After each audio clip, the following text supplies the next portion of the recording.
They laughed when she dropped that line. She played to the crowd, basked in borrowed attention like she was on stage, and he just stood there, watching it unfold like a performance he'd long been written out of.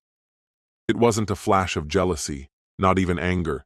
It was a quiet moment of clarity, and it changed everything. From that moment on, he stopped fighting, stopped trying to matter, stopped trying to earn his place. He simply began to disappear, calmly, deliberately, step by step. While she still believed she had everything under control, he was already changing the locks. Hello, my friend.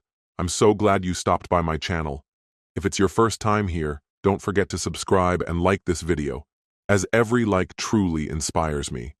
Please tell me which city and country you watch this video from. Now, let's get started. It wasn't just that the closeness between Claire and me had vanished. It was that neither of us seemed to notice when it slipped away. Or if we did, we didn't care enough to mention it. 7 years into our marriage, the silence had settled in without a fight. Sure, the initial spark had dimmed over time, nothing unusual there.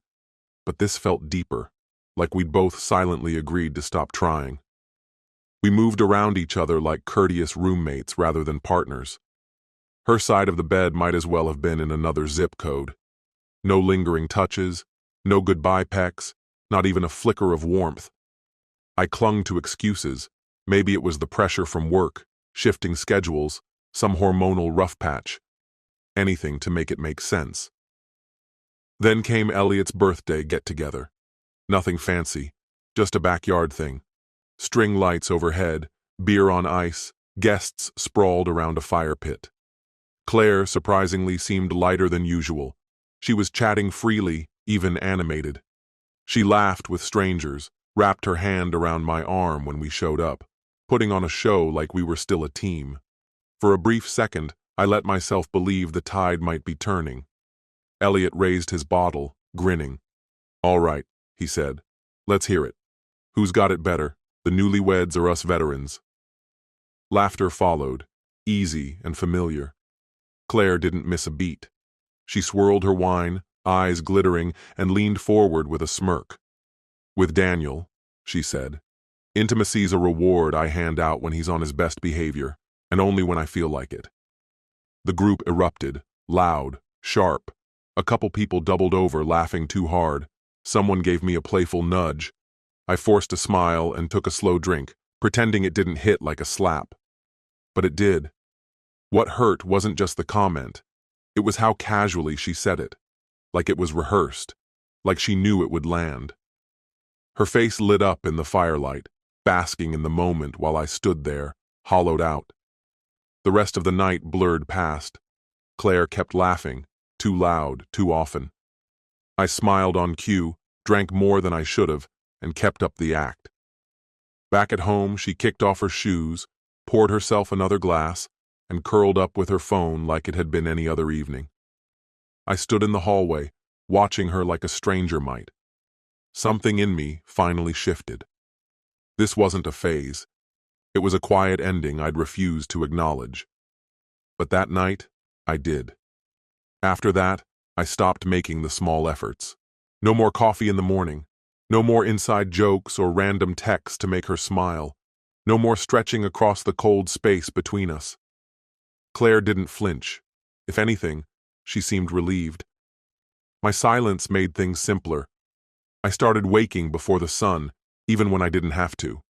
I'd head to Benny's, the dusty little diner she always complained about, and sit in my car, coffee in hand, windows down, just breathing.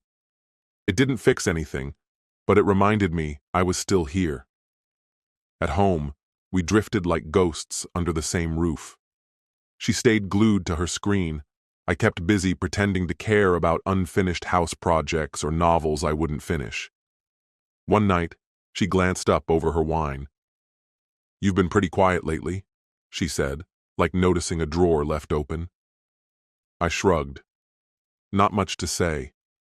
She tilted her head, studying me like she couldn't tell if I was mad or just vanishing. Then she gave a small, indifferent smile and went back to scrolling. The version of me who would have tried to fix things, offered peace for wounds I didn't cause. That guy had quietly left the room a long time ago. I poured myself into the gym. Longer sessions, heavier reps. Not to prove anything, not to get noticed. Just for myself. Slowly, I started to reclaim parts of me I hadn't seen in years. Parts I didn't even realize had gone missing. Claire never asked where I went anymore. No late-night texts, no calls when I stayed out. Her silence said more than any confrontation ever could. It didn't take long before she sensed something had changed. One evening, I got home later than usual. She was curled on the couch, half-finished wine beside her. "You're late," she said casually, though her eyes didn't match the tone. I stepped out of my shoes. Jim kept me longer. She stared a moment longer, like trying to read something off my face. "New schedule," I added, already walking toward the kitchen. "New rhythm." I could feel her eyes on my back, trying to figure out the shift. A few nights later, she cooked lasagna, my favorite. Wore the old sweater I used to love. She brushed past me in the hallway, a bit too intentionally. The old me might have melted, but I just smiled, nodded, and moved on. One night, she sat beside me on the couch instead of retreating to her corner. "You've been different lately," she said, pulling her feet under her. "I have," I replied, eyes on the screen. "Feels right." She gave a soft, half laugh, trying to keep it light. "You're not spiraling into a midlife crisis, are you?" "Not even close." It struck me like a lightning bolt. What truly counted in the end? For the first time ever, I caught something new on her face. Fear. Real, unfiltered fear. She began tossing out questions like she was fishing for clues, where I'd been after hours, who I was texting, why I'd suddenly started dressing well just to hit the gym. The hypocrisy of it nearly made me laugh. After all the years of being invisible, now I was under a microscope. Her anxiety only deepened the moment she sensed she no longer had a read on me. I stopped offering explanations. No more defending myself, no more back and forths. I gave her nothing. Just silence. And that silence? It drove her insane. Then, like fate had a twisted sense of timing, the truth found its way to me. I ran into Eric, Elliot's kid brother, on a slow Sunday at a gas station. It started off normal, small talk about weather, work, the usual surface-level chatter. But as he grabbed a soda, he paused, like something just clicked in his mind. "Oh, hey," he said offhandedly, like it was barely worth mentioning. "Saw Claire downtown earlier this week." I glanced sideways at him, my expression blank. "Yeah?" "She was with some guy I didn't recognize. They looked real cozy." I kept my tone even. "When was this?" "Pretty sure it was Thursday. Around 3, maybe." I nodded slowly. "Appreciate it, man." He noticed the shift in my voice, muttered a quick goodbye, and ducked out. I lingered in front of the fridge, letting the chill cool my skin. Thursday. She told me she'd been out doing errands. Back home, I waited until the water started running in the shower. That's when I crossed a line I never thought I'd even approach. I opened her phone. She hadn't changed the code, not once. Tucked beneath a bland-looking folder labeled Budget Tools was something far more telling, a second messaging app. And just like that, the mask fell off. I found a flood of flirty messages, snapshots, getaway plans, and mocking little remarks. He's so boring. He's like a lamp, just there. He'll never figure it out. He's too weak. I kept scrolling. Dozens of pictures of the guy, Colin, smirking like he owned the world, bare-chested and arrogant. The one she thought could replace me. I didn't rage. I didn't scream. Instead, I methodically forwarded every damning message, photo, and chat to my private email account. Quiet, efficient, surgical. I erased the evidence of what I'd done and locked her phone again. But what rose in me wasn't fury. It was something colder. It was clarity. I sat on the back steps, listening to the sound of her blow-dryer humming through the open bathroom window. The plan was already forming. There would be no explosive confrontation, no shouting match that solved nothing. The real revenge wouldn't be loud. It would be flawless, precise, final. The next morning, I started my departure. While she was touching up her lipstick and checking her calendar, I was laying the groundwork. I opened a separate checking account at a different bank, redirected my pay, froze our joint savings. Every move was calculated, measured, deliberate. At lunch, I met with Lauren, a no-nonsense attorney I'd quietly vetted weeks earlier. Smart, calm, not easily rattled. I handed her my phone and let her look through the proof. She didn't flinch, just scrolled, then gave a single nod when she finished. "This will do," she said. Adultery, hidden assets, enough leverage to keep the proceedings clean, unless Claire made it messy. I leaned back in my seat, calm. We both understood each other. By the end of the week, every essential piece was moved under my control. Credit cards canceled, utilities shut off, even the streaming services, gone. That Friday, she texted asking to get sushi, her favorite. Her card got denied. She called, clearly annoyed. "Daniel, the bank says our account's frozen. What's going on?" I leaned against the kitchen counter, relaxed. "Huh, must be some kind of glitch. I'll look into it." That night, she wore the red dress I used to love. She snuggled next to me on the couch, laughing at some rom-com she wasn't even watching, trying to read my temperature. I kept my distance, polite, detached, untouchable, let her squirm in the silence. Saturday, she asked if I wanted to join her and her girlfriends for brunch. "No," I said, tying my sneakers. "I've got plans." She raised an eyebrow, caught off guard. "Since when?" I smirked. "Since this morning." By Tuesday night, all the pieces were in place. The house, mine, the finances, secure. Divorce papers, sealed and waiting in a manila envelope on my desk. All I needed now was the right moment to deliver them. And I already knew exactly when that would be. I didn't have to wait long. Claire had a so-called self-care retreat coming up, some yoga escape a couple of hours away. But I knew better. She wasn't planning on going alone, and it sure as hell wasn't about wellness. Saturday morning, she flitted around the bedroom, tossing yoga pants and lipstick into her overnight bag. "You gonna survive a couple days without me?" she asked with that fake sweetness. I met her gaze, calm and steady. "I think I'll be just fine." She gave my cheek a distracted peck, barely touching me, then disappeared out the front door without looking back. The moment her car turned the corner, I got started. The locks? Changed. Finances? Locked down.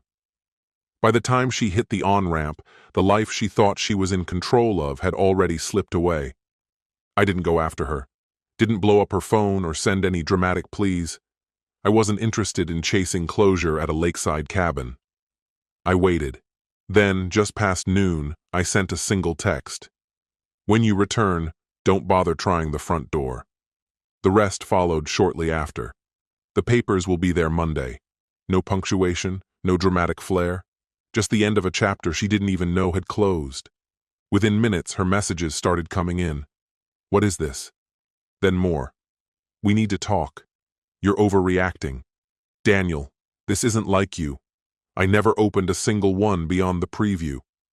That night, I watched her on the doorbell camera, struggling with her keys, pounding on the door, calling my name through tears. I didn't move.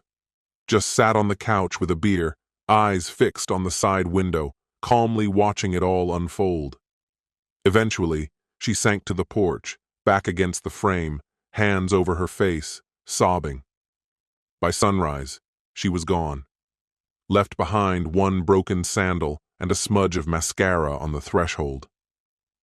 When Monday came, the process server strolled into her office and handed her the documents, right there in front of all the people she used to love performing for. This wasn't revenge. Not really.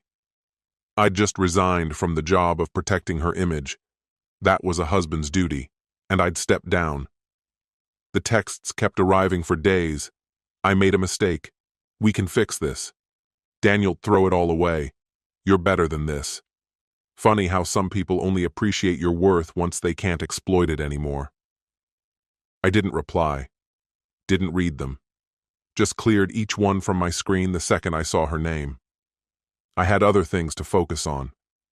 Got back into the office, took on new clients, hit the gym harder, ate cleaner, slept deeper, started feeling human again. One night, after a long workout, I ran into Kara, someone familiar from around the gym. As we crossed the lot, she asked, "You hear about Claire?" I raised an eyebrow. "No, and I'd like to keep it that way." She grinned. "She's in a crummy apartment on 9th now. That guy, Colin, left her. Turns out he wasn't in it for the long haul." I nodded slowly. Let the words fall like light rain on pavement. Quiet, without reaction. No joy, no spite. Just the knowledge that her gamble hadn't paid off. The next time I saw her, it was a gray Thursday. I was in line at Starbucks waiting for my order. She walked in, hair damp, sweater sagging off one shoulder. She spotted me and froze. For a moment, I thought she might cry. Maybe beg. But no. Just a faint smile, worn and weary. "You look good, Daniel." I nodded. "I feel good." No venom. No tension. Just the truth. I picked up my drink, walked past her, and left her standing there like any other stranger. A few days later, the final message came. "I'm sorry. For everything." I looked at it for a beat, then erased it. I didn't need her apology. I wasn't digging through old texts looking for closure. Closure wasn't a conversation. It was a choice. And I'd already made mine. Because the real betrayal wasn't the affair. It was the slow unraveling over the years, the way I'd been ignored, diminished, made to feel like background noise in my own life. But that part of my story? It was over. Saturday morning, I sat out back with coffee warming my hands, listening to the wind move through the fields behind the house. The same house she once turned into a showroom, always ready for guests, always pretending. Now it was just mine, quiet, honest, unvarnished. I thought back to that party, the one where everyone laughed while I stood alone by the fire pit, her voice echoing like syrup on stone. Intimacy is earned, if he behaves, on my terms only. I didn't scowl, I didn't fume. I just smiled, with clarity, not resentment. She believed she held all the power. She never understood it was only borrowed, that it could be reclaimed the moment I stopped handing it over. And for the first time in years, the silence around me wasn't something to suffer. It wasn't a void, it was peace. No longer something I endured, no longer something I offered up to keep an illusion alive. Now, it was mine. I leaned back, stretched out my legs, and let the quiet wash over me like sunlight through clean windows. No noise, no masks, just the steady rhythm of a life I rebuilt, and a promise I would keep. I would never again give away my silence to someone who didn't understand its worth. Not now, not ever. This story has come to an end. What's your opinion? Share it in the comments, my friend. And if you like this story, check out other exciting videos on my channel. I'll say goodbye until the next video. See you.